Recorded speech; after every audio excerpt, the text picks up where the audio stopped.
Good evening, friends. Today we will discuss on economy topic, that is economic reforms 1991. In this topic, we will discuss what is the background story, why these reforms introduced, means that is these reforms are liberalization, privatization and globalization. Why these reforms introduced? What is the mechanism also we will discuss. Mainly 2 years we have to see here: 1980, 1991. From 1980 onwards, India is facing economic crisis.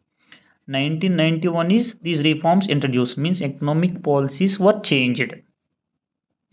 1990, 1980, our Prime Minister is Indira Gandhi, Finance Minister is Ramaswamy Narayan. 1991 Prime Minister is P.V. Narasimha Rao, and Finance Minister is Manmohan Singh. Okay. In 1980, the economic crisis was started, and India is unable to pay the repayment, and India is unable to repay the money for the imported goods. India is imported petroleum and some important goods. Some important goods. Important goods. India unable to pay the repay the amount, means the foreign exchange reserves are not there. Foreign exchange reforms are not there. Foreign exchange reserves. Foreign exchange reserves are not there. Means reserve means some extra amount. Means we have to, whenever we are increasing our export, so that key based on that export money we can give the on the compensation of import money. Means here what happened in during the 1980s to between the 1991, our expenditure is increasing. Our expenditure is increasing, income is decreasing. So that deficit is come into the picture. Deficit means the expenditure is more than the income. Means in the sense our imports are increasing but exports are decreasing. Incoming is very less amount. So that we are not, government was unable to pay the amount. So what during that time our challenges, India's challenges is unemployment, second poverty, population expansion. Population expansion. So our economic thinkers, what they told, we have to change, we have to introduce some policies. We have to change some economic changes. We have to do some economic changes. That's why they approached. That's why they approached one IBRD. IBRD means International Bank Reconstruction Development. International Bank Reconstruction Development approach.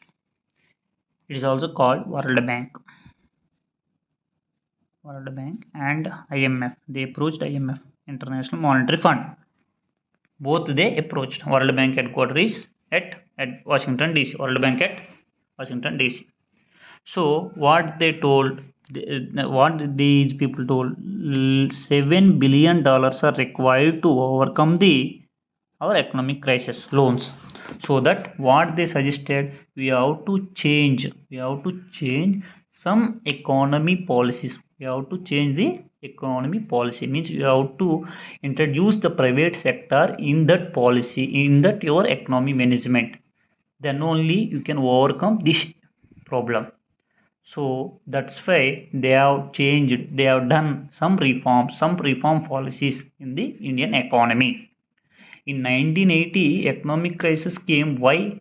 Because of management failure in the economy, Indian economy system. It is mainly management problem only.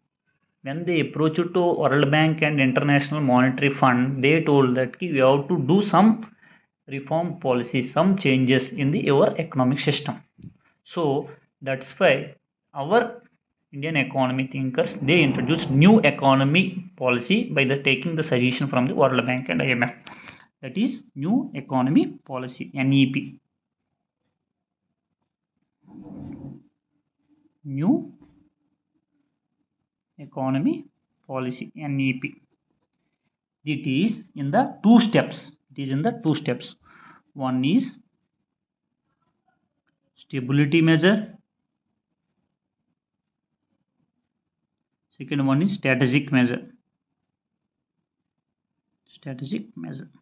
Stability measure means it is for short term crisis. It is for short term. Stability strategic measure is long term crisis. Short term measure means it will change the balance of payments sheet, BOP, balance of payment crisis, and inflation control.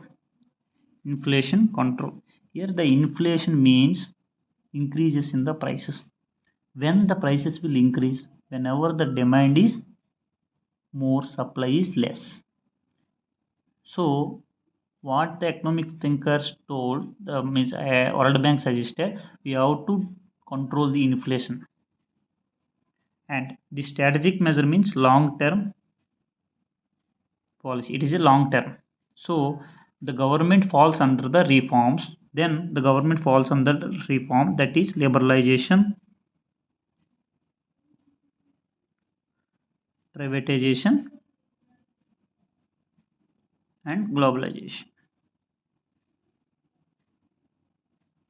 In this liberalization, we will discuss in the next part. This is the background story of the economic reforms introduced.